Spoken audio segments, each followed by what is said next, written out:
Action plan 2027 world cup దిశగానే ప్రణాళికలు వెళ్తున్నాయి కాబట్టి దాంట్లో ఇప్పుడున్నటువంటి ఫామ్ దృష్ట్యా వీరికి కూడా ఒక భరోసా లభించి ఇక పూర్తి స్థాయిలో వస్తున్నటువంటి నెగిటివ్ కామెంట్స్ బయట నుంచి వస్తున్నటువంటి రకరకాల ప్రచారాలకు తెరదించుతూ వీరికి కూడా ఒక అష్యూరెన్స్ వచ్చేటువంటి అవకాశం కూడా ఉన్నట్టుగా కనపడుతుంది. ఎంత ఇంకా తిప్పి కొడితే సంవత్సరన్నర కూడా లేదు 2027 వరల్డ్ కప్ అంటే స్టార్టింగ్లోనే ఉంటుంది కాబట్టి సంవత్సరన్నర టైం ఉంది అంతే. ఇప్పుడున్నటువంటి ఫామ్ అద్భుతమైన ఫిట్నెస్ వాళ్ళ ఆట చూస్తే అసలు సంవత్సరన్నరలో వీళ్ళు ఇంకా అంతకుమించి ఇంకేం అంత పెద్దగా ఆ ఫామ్ కోల్పోయేటువంటి పరిస్థితి ఉంది. ఖచ్చితంగా వీళ్ళకి ప్లేస్ ఉంటుందని అష్యూరెన్స్ ఇచ్చేటువంటి అవకాశం మనకు కనపడుతుంది.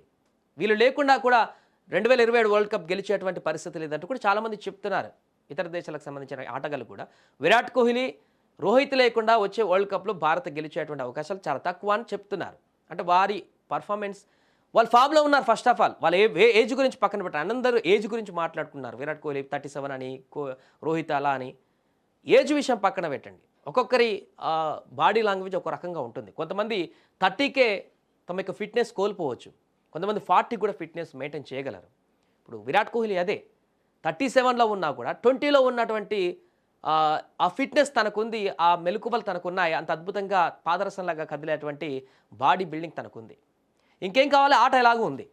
అందుకే ఇప్పుడు అభిమానులందరూ కూడా తీవ్రమైనటువంటి ఆగ్రహంతో ఉన్న నేపథ్యంలో ఈ యొక్క సమావేశంలో ఒక సయోధ్య కుదర్చడానికి ముందుకు వెళ్తున్నట్టుగా తెలుస్తుంది.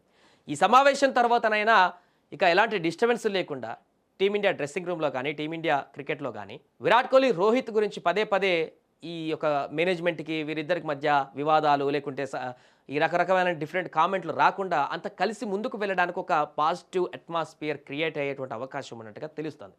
చూడాలి మరి సమావేశంలో ఎలాంటి పాజిటివ్ వైబ్స్ వస్తాయి. నెక్స్ట్ వన్డే కానీ ఆ తర్వాత వన్డేలకు కానీ ఈ యొక్క పరిణామాలు కొంత మార్పు చేర్పులు ఏమైనా జరుగుతాయా? అంతకుముందు ఉన్నటువంటి మనకు మ్యాచ్ జరిగినప్పుడు విజువల్స్లో కనిపిస్తాయి. ఎప్పుడు గంభీర్ కానీ, రోహిత్ కానీ, కోహ్లీ కానీ దగ్గర నిలబడి మాట్లాడుతూ హెల్దీగా డిస్కస్ చేసినట్టుగా కనిపించదు. అలాంటి అట్మాస్ఫియర్ మనకు ఆ విజువల్స్లో నెక్స్ట్ మ్యాచ్లోనైనా కనపడుతుందా లేదా అనేది వేచి చూద్దాం.